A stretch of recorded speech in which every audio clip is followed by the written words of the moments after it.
India can be largest user case as far as the foundation level is concerned, probably we have missed the bus. How do you view that? I strongly deny this statement for the primary reason that AI today, even when we see large-scale deployment, it is basically at a very cursory level of usage. If somebody says that they have developed the complete foundation that is needed for AI, I think that itself is a very big statement, which is far from truth according to me. Today, what we have seen, we had one of the biggest changes that happened in earlier times, the late 90s, where when AI, Blue Gene actually bet Kasparov in the chess, and people started saying that AI can be as intelligent as human, but that's a wrong term, right? It is as intelligent as human, probably in playing chess. Kasparov did a very beautiful book, Deep Thinking. I think all audience should basically read that book, where he said that he entered a room, subsequently he entered a room where there were 50 machines, and he played against each of these machines by just walking around that room. Then he said, can I do the vice versa? I put 50 Kasparovs, can a robot do this? Then the problems become very large. Just as a matter of point, right? Kasparov's brain would have been a size of a hand, and maximum could have been taking some watts of power, while the computer that bet him was almost half the size of this room, consuming almost a megawatt, couple of power stations to power it. So that's the power of the human brain. So nobody has understood. So what people thought as AI during those days, after this thing happened, they said AI is more than that. Probably the biggest revolution came with ChatGPT today, where they opened up and they are now in a position to have conversational guidance to this. Yeah. But then there are a lot more for them to learn. And I think the foundation models are yet to be built. And what I strongly believe is in Tamil we say there are 64 kalai. There are 64 art forms. One cannot be jack of all these 64 art forms. You can be specialized in one or two. And if you are specialized in three, they call you a genius. Now we are looking at this domain-specific foundation models. And each domain will have its own connotations. I think India has a lot more to do and achieve in the foundation bus. Okay. So that India would be the largest user case is what Nanda Nilikani had said. But if I were to ask you, what are the most exciting AI efforts being made in the country? Yes. So AI is becoming very domain specific. The model that I want for agriculture can be significantly different from the model that I want for, say, advanced manufacturing, for example, the two ends of the spectrum, agriculture and industrialization. Today, from a government point of view, there's a national AI mission. Now, there are specific center of excellences that are being developed. The initial thrust actually comes from government. We have an AI center of excellence done by the Ministry of Education for health, for agriculture, and for smart cities, and for education. And these four are the areas where AI is actually started to make a big difference.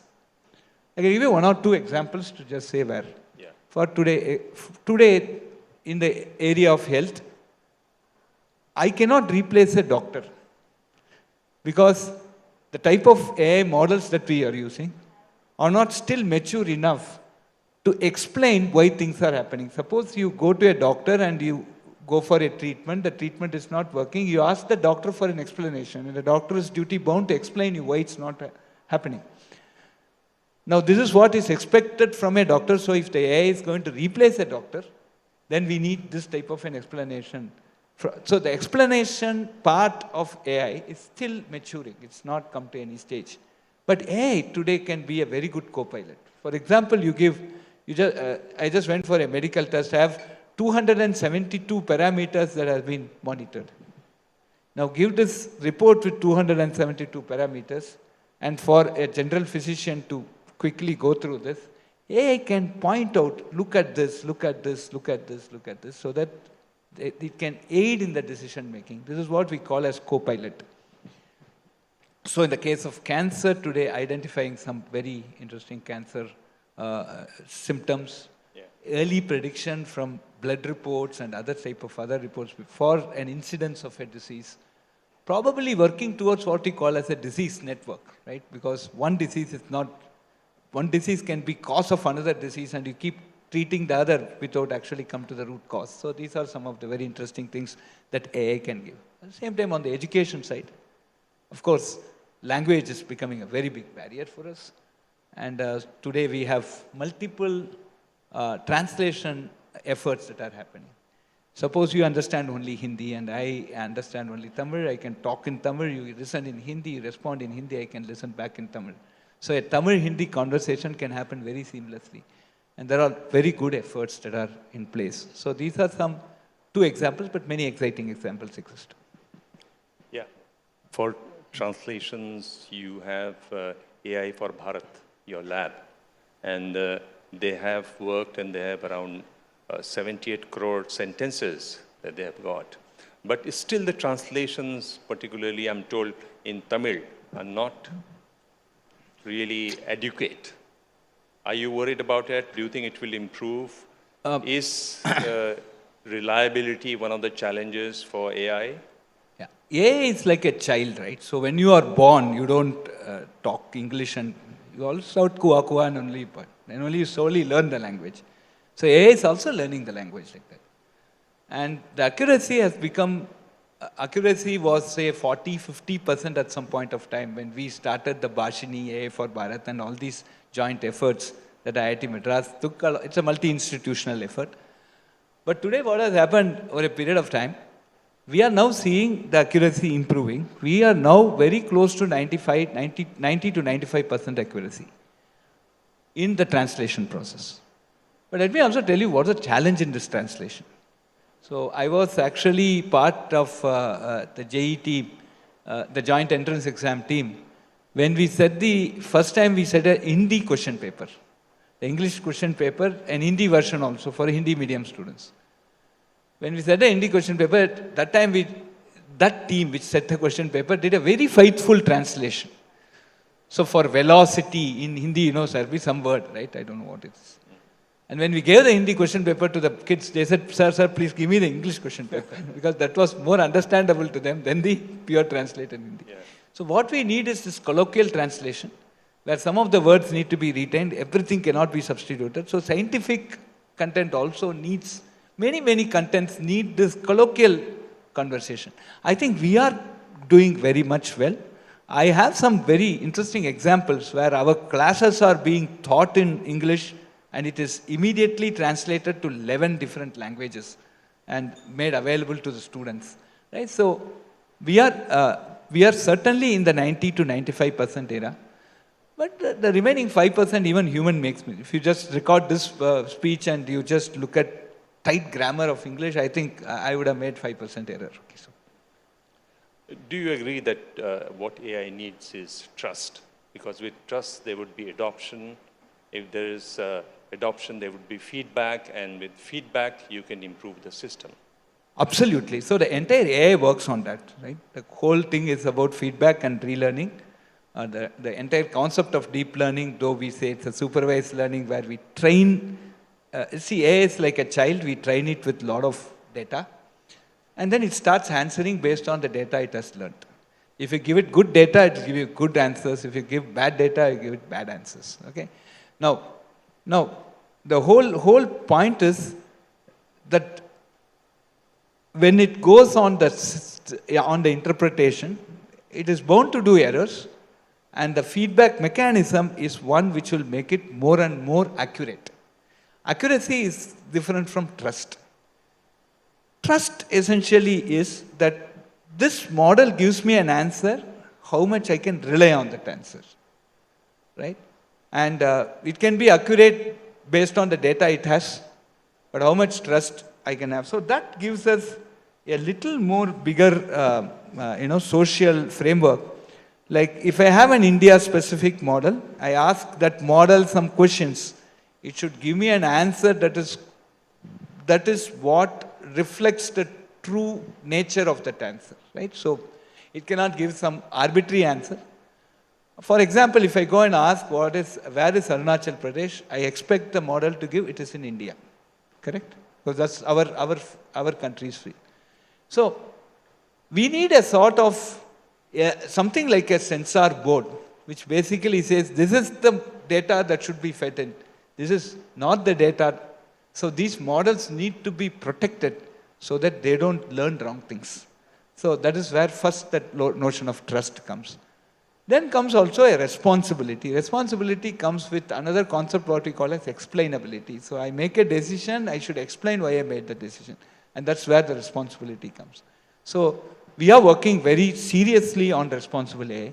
And for any critical job, other than basically, some predictions that we do, really life-critical jobs, life-threatening type of activities for which we need AI to solve that problem, specifically health, etc.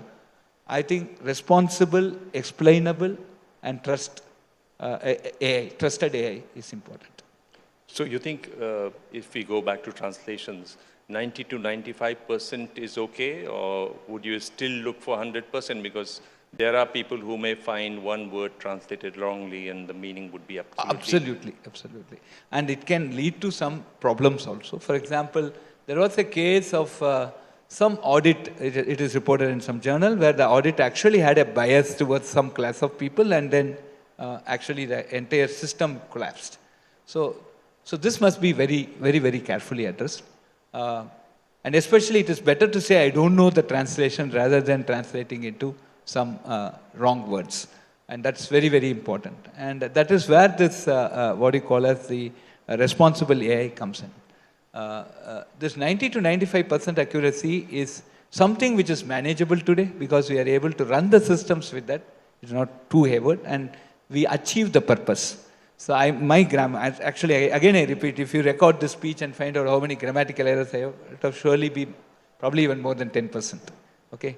But hopefully all of them, they are not moving out of the hall. Hopefully they are understanding what I'm saying here. So that's the spirit. One of the areas where AI can really help is land records. Huh? Land records. Land records. I mean, if you see a state like Bihar, the largest number of cases are land disputes. 45% of deaths, violent deaths, are because of land disputes. Do you think AI can help in that? What is AI doing something about it? Actually, more than AI, I think land records, the digitization of land record and geo-marking of land records actually will make a much, much more, robust land record maintenance system. I don't know where AI can really play a role there, but surely today, geotagging of the land. For example, I give a loan to I'm a banker. Assume I'm a banker and I'm giving a loan to someone, and he's actually putting a property, a large property. So now you just said, today you are just marking saying this address, right? So in that address, I retain the front part and I sell the back part, right? So, and another survey number, then I'm gone, right? So somewhere we should have a geotag of all these, of the locality so that I know that this geofencing is my land for which I have given the loan, for which he has given me as a, collateral. So these type of digital technology and large-scale data storage, maintenance and retrieval will basically help us in trying to maintain sanctity about land records. And so I think that's the next step that we need to do. AI can play a role in terms of saying that you take a lot of images of that land on a daily basis, and you can basically see what is happening there. Is somebody coming and coming into that land, they are illegally occupying, or so these type of things can be monitored, and probably that can be a very good way by which AI can help by image processing and comparing it with previous data and really predicting some activity that's happening, mapping on that activity to some approvals. Some building is happening there. Does it have a, say in Chennai, we have the CMDA. Does it have a CMDA approval? Oh, this geotag is not having it. So what is that activity? So these type of things can be launched. Yeah. One of the largest employment programs for the government is the National Rural Employment Guarantee Scheme. Yeah. National? So in that, Nandarega. Yeah. So in that, do you think AI can help? Because a lot of people are denied their wages because the photograph doesn't match, the thumb impressions don't match. Do you think AI can play a role there? Yes, absolutely. So today, identity can be much more robustly done with AI. Of course, there is a trust parameter and a responsibility parameter that's coming up. As we see, the Aadhaar systems, when we enrolled, say for example, 10 years to 15 years before when we enrolled, the type of biometry systems were there, which captured and that were stored. And what we see today, there's a major improvement. So AI is actually playing a very good role in face recognition, in any of your biometric recognition. And I think once that identification part is addressed, I think we are really going to make a bigger effect. We basically can say that yes, this particular work is assigned to this particular person and the money is paid to this particular person. These two are very important in America. What you assign to a particular person, whether that money has reached that particular person, and is that person is receiving it, etc. So, and whether that person worked or not. So all these things could be, biometry will play an important role, and I'm sure it's going to be, AI can play a very important role in that identification part. Yes. So, Professor Kamakoti, when India had the first ever election, there were 106 million voters. Now, in the last election, there are 642 million voters. There's all this political noise about SIR. Pictures don't match, wrong addresses, people who are there, there's duplication, large number of duplication. You think AI can help in that? Is AI doing something and about more importantly, blockchain can help and always today one point of time. So today, when we actually see last election as a responsibility of a learned community, telling all my boys that you must vote this time. Let us say 100% of all people associated with IIT Madras vote. We should set an example. Now, did you tell them who to vote? Did you also tell them who to vote? No, we shouldn't tell, and we never tell. Okay, but then at that point of time, many kids actually told, see, they have come from some far-off places. Their voting is in say some, and for them to go back and come, it'll be another 7-8 days, and they have some conference deadlines and other things. So at least 20-30% of the kids did not go and vote because it's far off, they couldn't. So I think vote from anywhere is something which we should see with proper authentication, identification. I think if biometry works very nicely and there is a biometry-based voter database clear, and anybody can log in with their biometry on a system, on a portal, and they can be routed to their respective constituency on the election day, and they can cast a vote online, right? And we should have blockchain to basically prove that this is the person and this is the vote he has done. So that, this is the vote that has been casted. Of course, we should maintain the confidentiality, etc. Then I think that will be a very interesting thing. So we did evolve such a system at IIT Madras, and then we did put for our very minimal 3,000 voters for our student election. It did work out. So we actually put the system on a e-cart, and we drove it to multiple hostels and said, you can come in. We gave them a small enclosure. They could come and cast a vote. And it worked out very nicely. So hopefully someday we'll reach that stage so that there can be more participation in the voting process. As a democracy, we need that.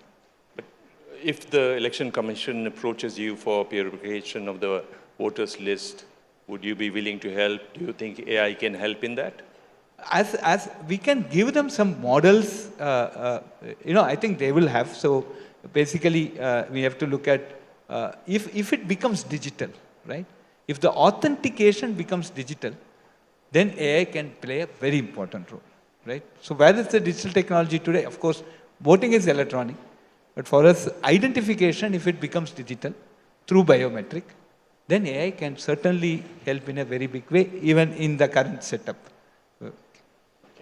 Now, Kumbh Mela, which is UNESCO says that the largest congregation of human beings, and last time there was a stampede, crowd control. Again, AI can help in that? Yeah, so crowd prediction can be very clearly done. So we could have more sensors. I think one thing about Kumbh Mela, that we had some continent's population itself visited this place within 5 days to 6 days, right? So that's the major thing. So this time itself, a lot of data, a lot of sensors and things have been put in place. But the crowd was actually unprecedented. That's what we see. And we do have another such event happening in South India in Kumbakonam in 2028. We have the Mahamaham. And that's also a very big function. So when it comes to this type of large crowd management, there are multiple things. You have multiple sensors that gives you how many buses have passed, how many crowd has. These sensors can be basically electronic counting, or people go just by certain, some X-rays or not X-rays, some ultrasound or something. We can actually make some interference which will count the number of people who have entered or gone out, number of buses that have passed, etc. And another thing is to have drone images and basically predict the movement of this. You could also use cell phone tower associations. We will not go and know which number. That's a privacy intrusion. But we can say how many numbers are associated with a particular tower. And that can give you how many people are there approximately. So these type of lot of sensors can be taken, and it was taken. Many of them were done during, I'm sure it would have been done during Kumbh Mela also. And that can basically guide the overall crowd management. And we can have very good AI algorithms which can project or give us some path. Okay, this much crowd has come, so here you put a blockade so that we can control the crowd. AI surely AI can play a role. For a lot of people, AI is going to be a big demon. A lot of people who are listening or who are watching this, they will lose their jobs because of AI. Do you feel guilty about it? No, I've been very vocal about it. AI will not make you lose the job. It will make you more, it will increase your skill set, right? So today, when banks became computerized, people said everybody will lose job. But see, you just look at State Bank, the bank for which we should be very proud of. It's the largest bank probably in the world. Number of transactions would be phenomenal. You know, see how many employees were there in 1970s, where the computerized, 1980s, early 80s, where the computerization started. And today you see what's the number of employees. I think it's always to grow. And when cash counting machine came, they said there's no need of a cashier, but cashier was there, and he actually, the cashier learned to count the cash, and the cashiers would have been very happy, because if they count less or more, then if they count less and account it as more, their salary was cut. Now they can very much rely on the counting machine. So I think there are a lot of jobs which the human should not be doing. It doesn't require a human brain to do it, and I think these type of automations helped in the previous Industry 4 segment. I think now we are coming to the Industry 5 segment, where I think AI can help people in a bigger way. The skill set will increase. Those who learned AI will get very good job. Those who have not learned AI will be forced to learn AI. Okay. So I speak to a lot of people when I do interviews, and I think I'm letting out a secret that you still don't have a passport. Why? Yeah, it's a religious reason for me that I don't cross the sea. So it's but on the looking back, I am also in a position to tell my kids who ask me for advice, that can you achieve something in India? I said, you can do something, at least you can become an IIT director. Thank you so much, Mr. Kamakot. Thank you so much for this enlightening conversation.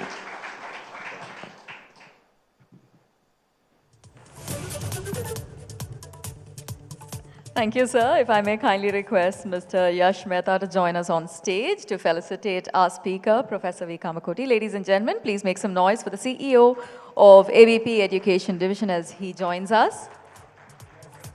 I think when Professor Kamakoti said we'll at least become an IITian, the whole room collectively went quiet, and I definitely understand the sentiment behind it. And that, ladies and gentlemen, is the power of not just thinking fast, but also thinking sharp. A huge round of applause for that wonderful session. Thank you so much, sir.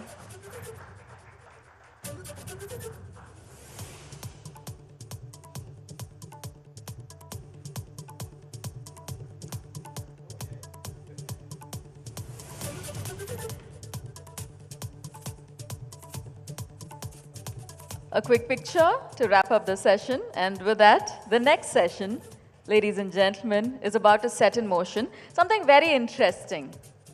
Thank you, gentlemen. I'm going to request everyone who can hear me to raise your left hand. Everyone who can hear me to raise your left hand. Now I want you to take a deep breath and get ready for something very interesting, because the next session, ladies and gentlemen, as I can see in the audience, not a lot of us are paying 100% attendance, and that is why our upcoming session will need